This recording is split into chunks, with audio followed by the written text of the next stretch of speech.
Kill a human? How hard can it be? Zixtal adjusted his ceremonial assassin's robe in the mirror of his quarters aboard the Verdaxian diplomatic vessel. His iridescent scales shimmered with pride as he reviewed his latest assignment from the High Council. His orders were simple. Arrange for an accident for the human to keep their kind out of space a little longer. Under no circumstance was he to outright kill him, as this could cause an interstellar incident and bring the Galactic Council, those meddling idiots, to focus on the Verdaxians. After 147 successful eliminations, this would surely be his easiest yet. "Computer, display target information again," he chirped, his head crest rising with anticipation. The holographic display flickered to life. Target, David Dave Thompson.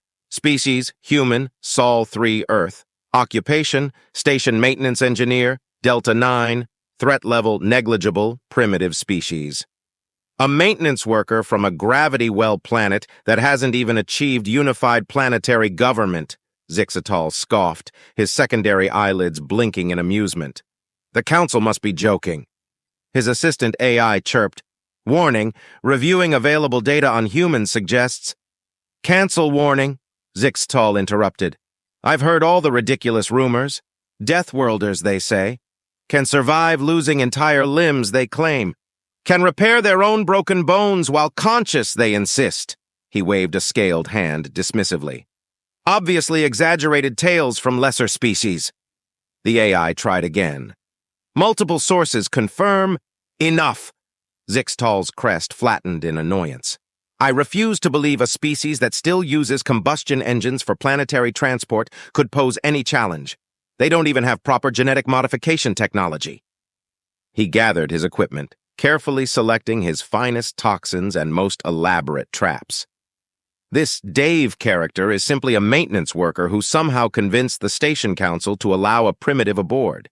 It's practically my duty to remove him before he accidentally destroys something valuable." As Zixtal boarded his shuttle to Station Delta 9, he reviewed his initial plan. "I'll start with something simple. Perhaps the neurotoxin from the Crimson Peaks of Vega then. Even the hardiest species can't survive that." The shuttle's AI made one final attempt. "Sir, regarding humans and toxins—" "Log entry," Zixtal announced, ignoring the AI completely. "Beginning operation remove primitive. Estimated completion time 1 standard cycle. Method elegant and untraceable. This will be my easiest assignment yet."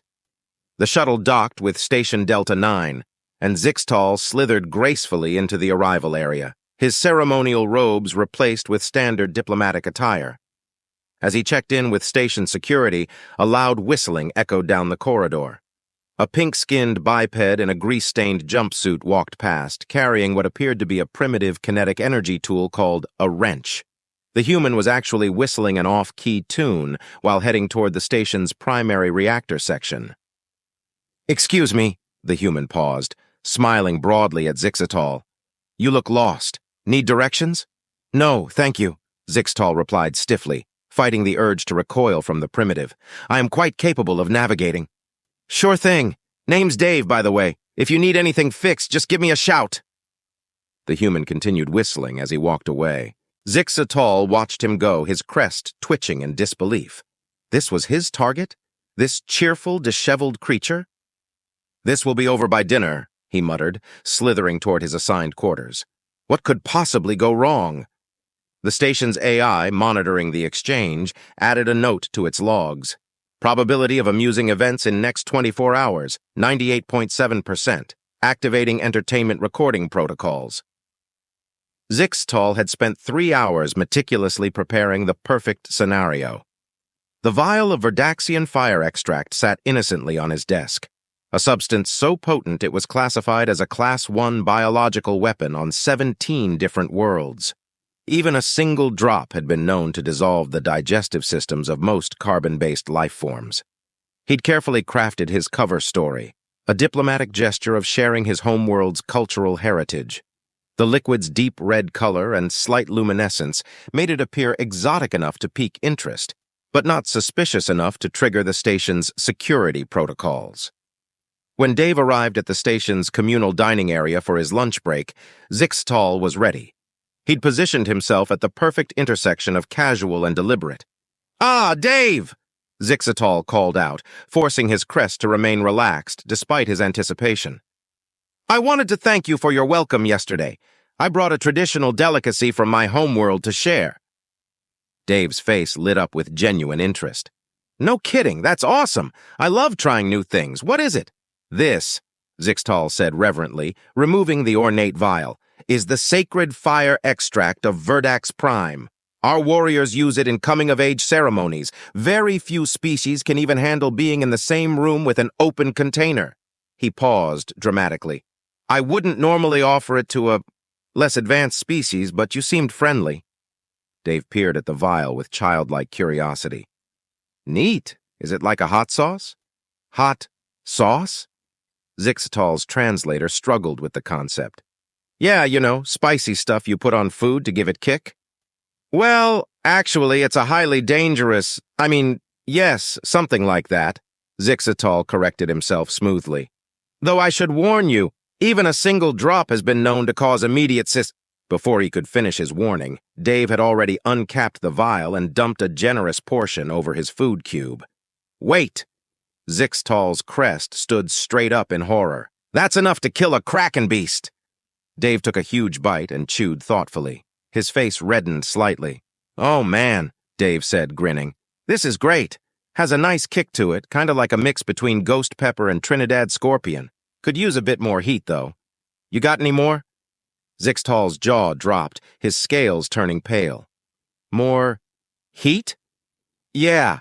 This would be perfect for the chili cook-off next week. Been looking for something to give my recipe an edge." Dave proceeded to finish his entire meal, then licked the remaining sauce from his fork. "Mind if I keep this? I'll bring you some of my chili when I make it." But you should be dead," Zixtal whispered, his crest drooping in confusion. "What was that?" "I said, it's all yours," Zixtal managed weakly. "Thanks, buddy, you're the best." Dave checked his chronometer. "Oops, break's over. Got a plasma conduit leak to fix. See you around." As Dave walked away, whistling again, Zixtal slumped in his seat. He pulled out his communicator and made a log entry.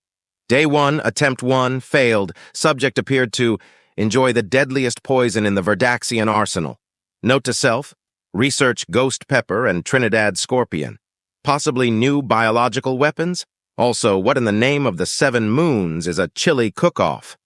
In the corner, the station's AI quietly adjusted its entertainment recording settings to maximum quality. After the humiliating failure of the fire extract, Zixtal spent 2 days observing human physiology files, though most were heavily redacted due to humanity's paranoid information control. One fact stood out. Humans required constant atmospheric pressure and oxygen to survive. It seemed obvious in retrospect. They evolved on a gravity well planet with an atmosphere, after all.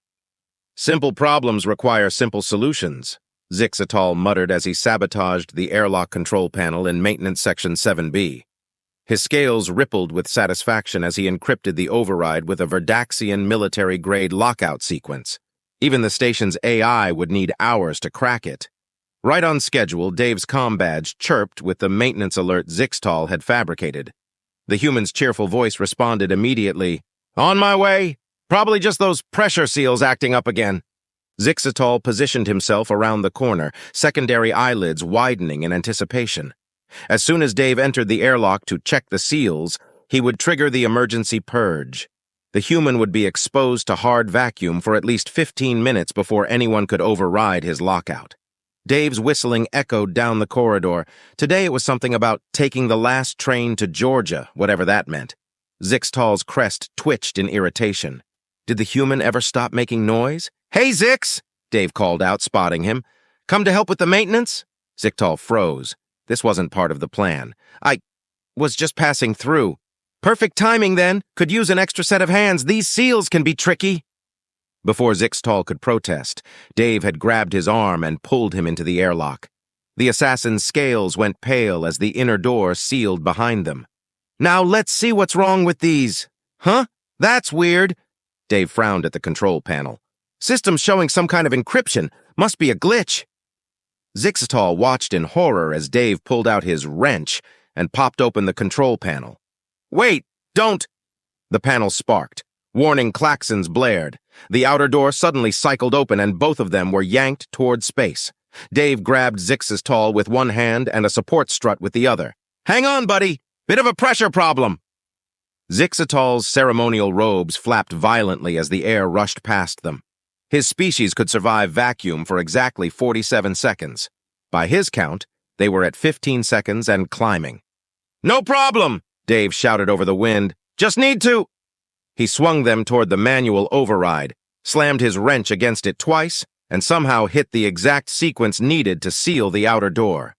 The emergency repressurization kicked in. As atmosphere returned, Zixitol lay gasping on the deck. Dave just stood up, brushed off his jumpsuit, and checked his toolkit. You okay there? That was a close one? Dave helped Zixitol up. Good thing I've had vacuum exposure training, though this was way longer than the usual 30-second emergency drill. How long were we exposed? Zixitol wheezed. Oh, about 2 minutes, I'd guess. Not too bad, had worse during my EVA certification. Dave was already examining the control panel again. Weird encryption, though. Almost looks like... Nah, couldn't be military-grade stuff out here. 2 minutes? Zixitol's crest drooped completely. Yeah, sorry if that was scary for you. Tell you what, I'm making that chili tonight with your hot sauce. Come by the mess hall. It'll warm you right up. Dave patted him on the shoulder and headed out, already whistling again. Zixitol slumped against the wall and updated his log. Day 4, attempt 2, failed. Subject survived hard vacuum exposure while saving my life. Note, humans apparently consider 2 minutes of vacuum exposure not too bad. Additional note, must research this EVA certification. Final note, I may need to rethink my career choices. In the station's security office, 3 different species were gathered around a monitor, watching the recorded footage and placing bets on what the increasingly frustrated assassin would try next. After the airlock fiasco, Zixitol spent a week nursing his wounded pride and researching more creative solutions. In his quarters, he carefully removed a containment vessel from his diplomatic pouch. Inside, suspended in a stasis field, floated spores from the notorious mind-death fungus of Rigel VI. The perfect weapon, he muttered, his crest rising with renewed confidence.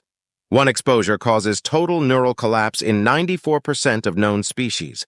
The other 6% experience excruciating pain before death. The plan was elegant.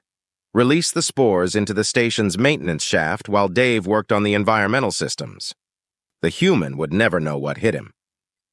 Zixitol checked his chronometer.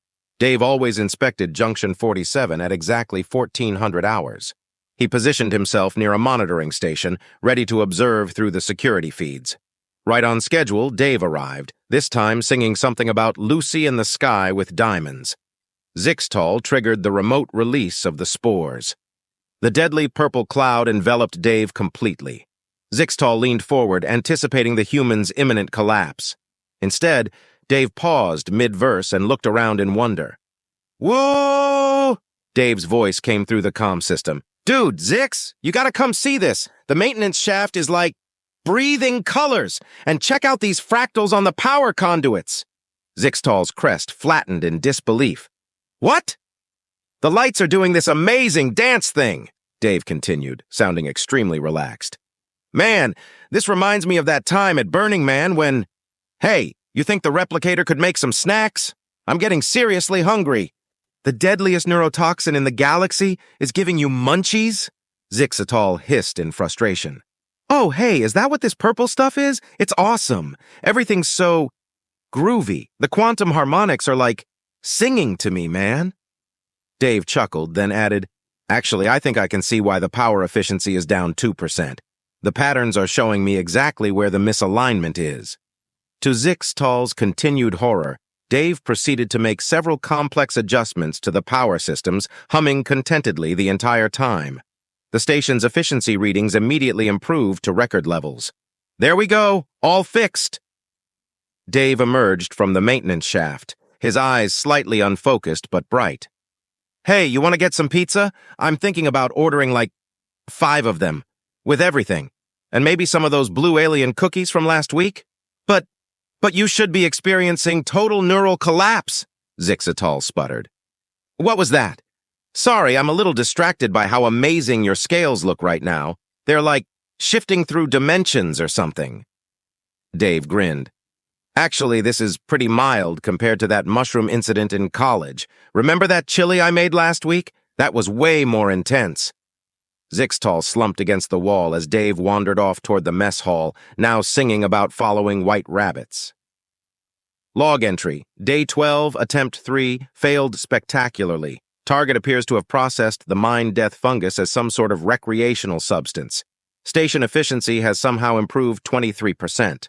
Note to self, research Burning Man and college mushroom incident. Additional note, consider marketing mind-death fungus as human party drug. In the station's security office, the betting pool had tripled in size. The station's AI had started selling highlight reels of the failed attempts, with proceeds going to the station's recreation fund. Meanwhile, Dave ordered those 5 pizzas and shared them with the entire maintenance crew, regaling them with stories about the totally rad light show in Junction 47, completely unaware that he'd just survived his 3rd assassination attempt of the week. Chapter 5. Gravity Games. After the psychedelic fungal incident, Zixtal had spent 3 days in deep meditation, trying to understand how everything had gone so wrong. The answer came to him while watching Dave repair a gravity plating malfunction in the cargo bay. Of course, he whispered, his scales shimmering with inspiration. They evolved on a heavy gravity world. Surely extreme gravitational stress would... The plan took 2 days to implement. As Delta 9's newest diplomatic liaison, Zixtal had access to certain station systems. With careful manipulation, he programmed a cascading gravity failure in Engineering Section 12, Dave's primary workspace. The trap was elegant. Starting at standard 1G, the gravity would increase by 1G every 30 seconds until reaching 15G. Even species from high-gravity worlds couldn't function past 8G without mechanical assistance. At 15G, organic beings typically, became much flatter. Maintenance alert! Gravity fluctuation in Engineering Section 12, the station AI announced right on cue. I got it! Dave's cheerful voice responded over the comm. Probably those new graviton regulators acting up again. Zixtal watched through the security feed as Dave entered the section. The gravity began its steady increase. At 3G, Dave merely adjusted his stance. That's odd. At 5G, he was moving slower but still functional. Reminds me of that centrifuge training. At 8G, while Zixtal's crest rose in anticipation, Dave actually started doing push-ups. Great workout opportunity. Been slacking on my exercise routine lately. At 12G, Dave was still conscious and moving, though now crawling along the floor toward the control panel. Bit heavy today, isn't it? Good thing I did all that resistance training on Jupiter Station. Just before the gravity hit 15G, Dave reached the panel and, with visible effort, managed to override the program. The gravity gradually returned to normal. Dave stood up, stretched, and cracked his neck. Nothing better than a good strength training session. Though the timing was weird, right in the middle of my shift. He pulled out his diagnostic tool and frowned at the readings. These patterns, they look almost like that encrypted stuff from the airlock incident. Hey, Zix, he called out, having spotted the assassin's observation position. You're good with computers, right? Come take a look at this. Zixtal reluctantly slithered forward, his scales slightly pale. You seem to have handled the gravity increase well. Oh, yeah. Not as intense as the training sims, but still fun. Did you know they put us through 20G in emergency procedures training? Something about being prepared for worst-case scenarios during atmospheric re-entry? Dave grinned, wiping sweat from his forehead. Though usually I wear a pressure suit for anything above 15G safety regulations and all that. 20G? Zixtal's voice was barely a whisper. Yep. Hey, while you're here, want to join me for some low-grav Racket Ball later? The rec deck has this awesome variable gravity court. Really gets the blood pumping. I need to go lie down, Zixtal managed weakly. Sure thing. Let me know if you change your mind about Racket Ball, Dave called after him, already back to whistling while examining the gravity controls. Log entry. Day 17, attempt 4, failed miserably. Subject used lethal gravity trap as exercise opportunity. Apparently, humans routinely train at gravity levels that would liquefy most species. Note to self, research Jupiter station and atmospheric re-entry. Additional note, never accept invitation to human sporting activities. In the security office, the betting pool had gone station-wide. 3 different gambling rings had sprung up, taking bets on both the next assassination method and Dave's likely positive spin on surviving it. The station's AI had started a highlight channel called Human vs. Assassin: The Failed Files, which had become the highest-rated entertainment feed in the sector. Meanwhile, Dave added unexpected gravity workout to his daily log and started planning improvements to the station's graviton regulators, completely oblivious to the fact that he'd just survived his 4th assassination attempt while doing calisthenics. After the gravity debacle, Zixatal had done extensive research on Earth's environmental extremes. The data seemed impossible. Humans lived in places ranging from minus 50 degrees Celsius to plus 50 degrees C with minimal technological assistance. Surely there had to be limits. His 2-phase plan was masterful. First, trap Dave in the cryogenic storage unit, then, after rescue, manipulate the environmental controls in the rescue area to create an instant heat wave. No species could survive such rapid temperature extremes. Phase 1 began with a fake maintenance request for the cryo storage unit. As Dave entered, Zixtal remotely sealed the door and dropped the temperature to minus 80 degrees Celsius. "Hey!" Dave's voice crackled over the comm. "Door seems stuck, and it's getting a bit chilly in here." Zixtal watched through thermal imaging as the temperature plummeted. Dave simply zipped up his maintenance jumpsuit and pulled a knit cap from his pocket. "Reminds me of ice fishing in Minnesota, though I should have brought my thermos of coffee." Dave began humming Winter Wonderland, while continuing his inspection of the cryo units. After 15 minutes at temperatures that would shatter most species, Dave had not only survived, but had actually fixed 3 malfunctioning cryopods. "Found the problem! Someone had reversed the thermal coupling. Easy fix! Time for Phase 2. As soon as Dave was rescued, Zixatal triggered the environmental controls in the adjacent chamber to maximum heat, roughly 70 degrees Celsius.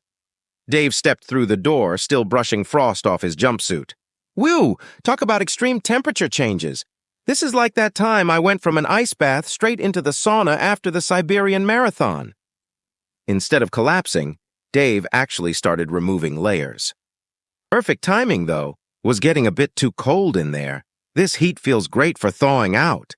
But the temperature differential should have sent you into shock," Zixtal blurted out from his observation post. "Nah, this is nothing. You should try Death Valley in summer after skiing in Alaska. Now that's a temperature shock." Dave stretched contentedly.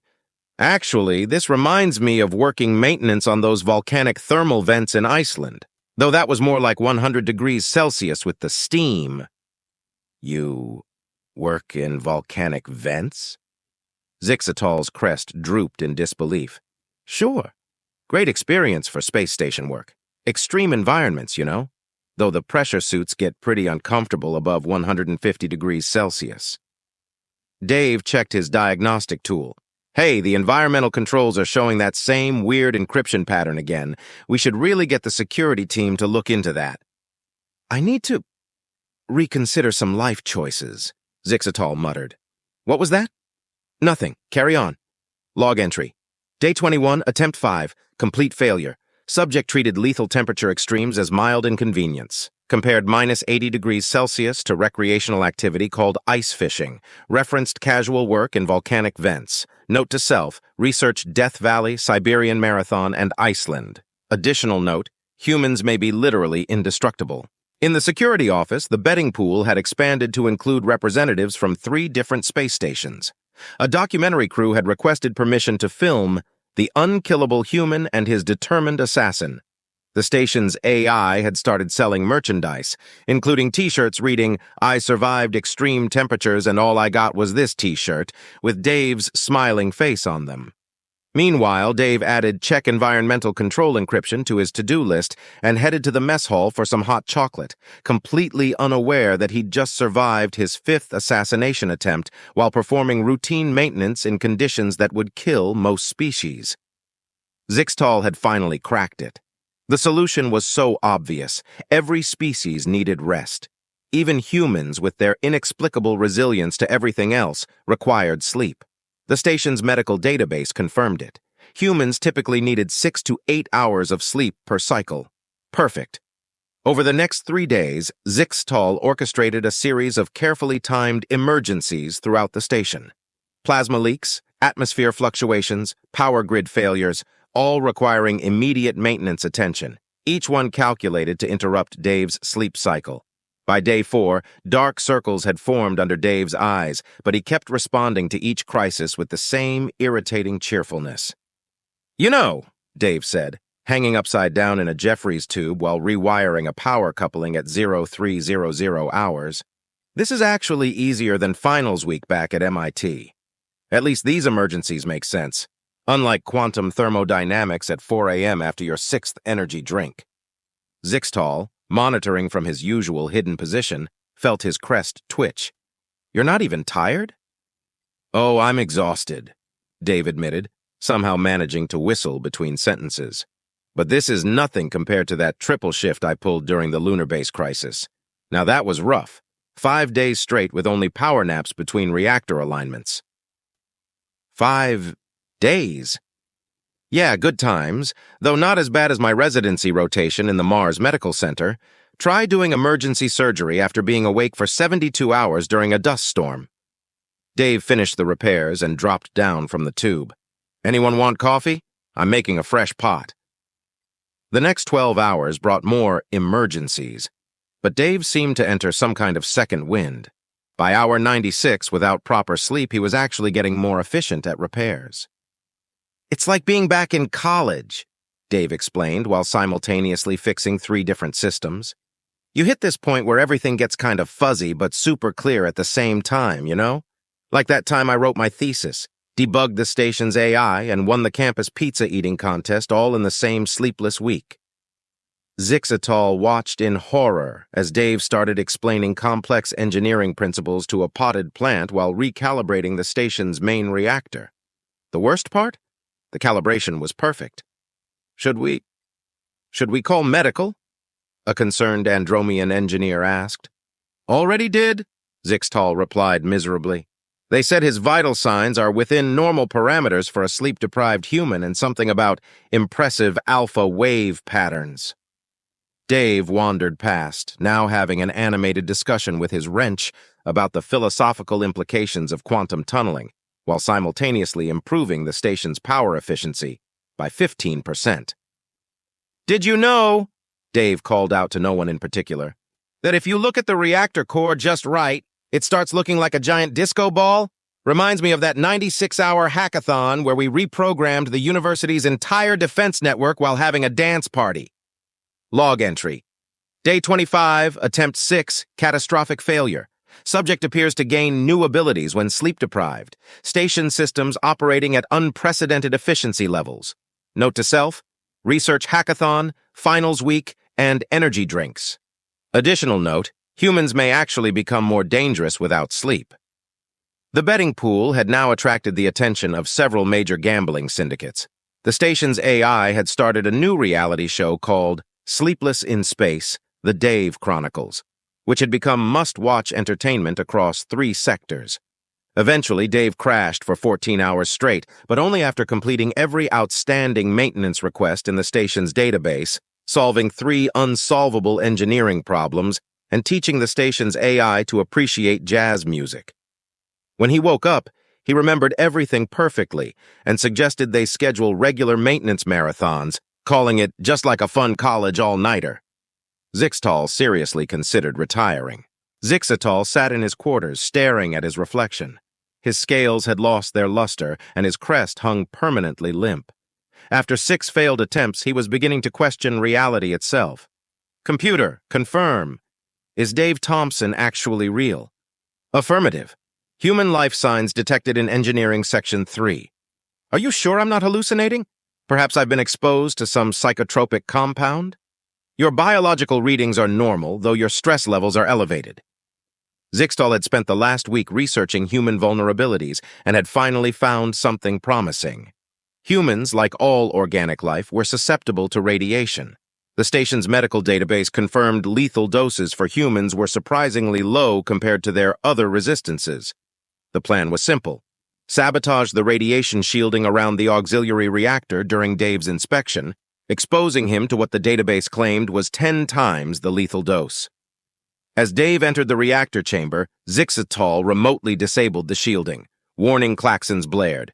"Radiation containment failure," the station AI announced. "Danger! Extreme radiation levels detected." "Huh!" Dave's voice came over the comm, completely calm. "Looks like the shielding's down. Better fix that before someone gets hurt." Zixtal watched the radiation readings climb to horrifying levels. Dave just kept working, humming Walking on Sunshine while making adjustments. "Hey, Zix!" Dave called out, somehow knowing the assassin was watching. "You might want to stay back. The radiation's pretty high in here. Nothing serious for me. Reminds me of that summer I spent lifeguarding at the beach. Though I should have brought sunscreen. Getting a nice tan, though." Tan?" Zixtal's voice cracked. "Yeah, when human skin darkens from radiation exposure. Usually from sunlight, but reactor radiation works too. Though the doctor says I should be more careful after that incident at Chernobyl cleanup site." Dave continued working, apparently unbothered by radiation levels that would reduce most species to their component atoms. "Chernobyl?" Zixtal whispered, his reality crumbling further. "Oh man, what a job that was. Makes this look like a sunny day at the beach." There we were, right next to the elephant's foot, trying to, "Hey, you okay? You're looking a bit green." Well, greener than usual. Zixtal had slumped against the wall, his crest completely flat. "You're not real. This isn't real. I'm in a simulation, or in hell. Yes, that must be it. Real as they come." Dave emerged from the reactor room, his skin noticeably darker and slightly reddened. "Though I might be peeling tomorrow. Should have packed my SPF 50. At least it's not as bad as that time I got sunburned skiing in Colorado. Now that was radiation exposure." "But the readings? You should be... How?" "Just another day at the office." Dave grinned, checking his reflection in a polished panel. "Actually, this is perfect timing. I've been meaning to work on my tan before the station's beach party next week. You should come. I'm bringing my famous radioactive chili." Log entry. Day 32, attempt 7. Reality itself has failed me. Subject treated lethal radiation exposure as tanning opportunity. Referenced casual work at something called Chernobyl. Note to self, research SPF 50 and skiing sunburns. Additional note, considering career change to meditation instructor. The betting pool had now attracted the attention of several xenobiologists who were furiously taking notes. The station's AI had started a new fashion trend, with Dave's radiation tan trademark becoming the most requested cosmetic procedure in the sector. Meanwhile, Dave applied some aloe vera to his mild sunburn and added radiation-proof sunscreen to his shopping list, completely unaware that he'd just survived his 7th assassination attempt while getting what he called a pretty decent base tan. In his quarters, Zixatal began researching peaceful religious orders that accepted reformed assassins, preferably ones located very, very far from Earth. Zixatal had abandoned all pretense of sanity.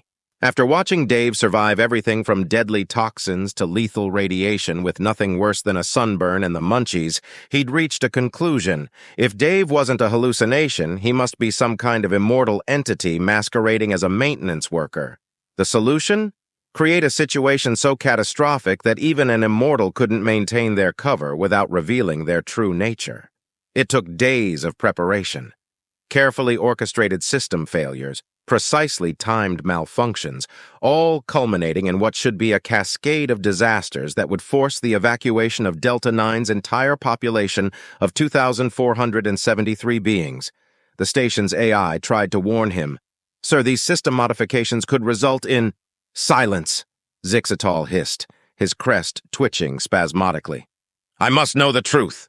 The chaos began at precisely 1500 hours. Primary power failed, backup systems crashed, life support started fluctuating, the artificial gravity went haywire, creating pockets of 0G interspersed with high G zones.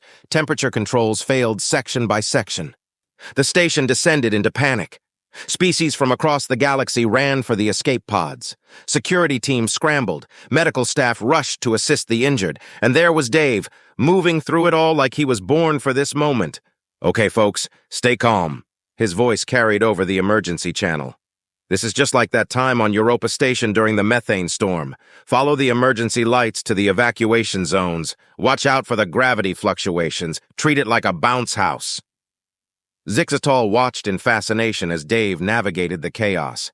He ran through high G zones like they were normal, used zero-G sections to quickly move between decks, and seemed to know exactly where every problem was before it became critical. "Secondary reactors going critical," Dave called out while simultaneously helping an elderly Venusian couple to safety. "No problem, just like that submarine incident in the Marianas Trench." The station shuddered. Warning klaxons screamed about imminent structural failure. "Everyone out except essential personnel," Dave ordered, now somehow managing to repair 3 different systems while carrying a scared Andromean child to their parents. "Don't worry, I've got this." Reminds me of that time in the Amazon when the research station got hit by both a flood and a volcanic eruption during a hurricane. Zixatal, hidden in his observation post, watched in awe as Dave single-handedly prevented a complete station collapse. The human moved with impossible speed and efficiency, solving complex engineering problems while spouting encouraging words and random stories about even worse situations he'd supposedly survived. "Almost got it!" Dave called out cheerfully while hanging upside down in a radioactive zero-G section with failing life support. "This is actually easier than that time I had to fix the quantum accelerator during an earthquake while making breakfast." 4 hours later, the station was stabilized. The evacuated residents returned to find everything not just fixed, but somehow running better than before. "Well, that was exciting," Dave said, covered in grease and sporting another radiation tan. "Nothing like a good crisis to get the blood pumping. Anyone up for pizza? All this running around made me hungry." Log entry. Day 40.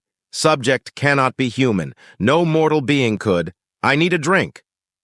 The betting pool had evolved into a religious movement, with Dave unknowingly acquiring followers who believed him to be a maintenance deity in human form.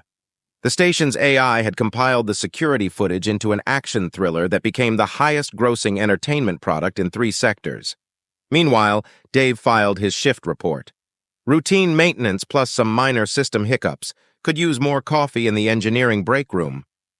Zixatal, watching Dave cheerfully explain to a group of wide-eyed junior engineers how this was no big deal compared to that time on Mars, finally accepted that some mysteries in the universe were better left unsolved.